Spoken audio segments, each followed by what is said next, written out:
There are some out there, some Christians, that argue rights are a fabrication, something that was made up during the Enlightenment. They argue rights do not exist and they are not biblical. They are completely wrong. A rights philosophy is consistent with Scripture.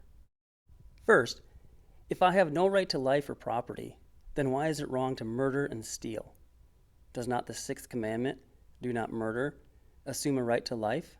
Does not the fourth, eighth, and 10th commandments assume a right to property? The idea of rights in the civil sphere is simply a different way of expressing God's law.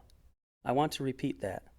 The idea of rights in the civil sphere is simply a different way of expressing God's law. I, you, we have a right to life, and we know this from the sixth commandment.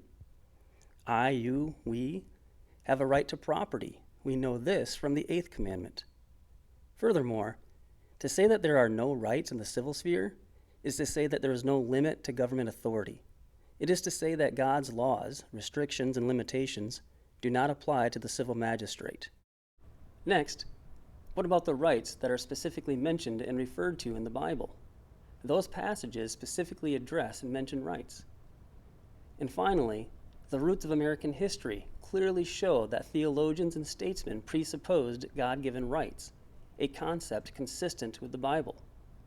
Philosophically, theologically, historically, and textually, rights do exist, and the source of those rights is the Christian God.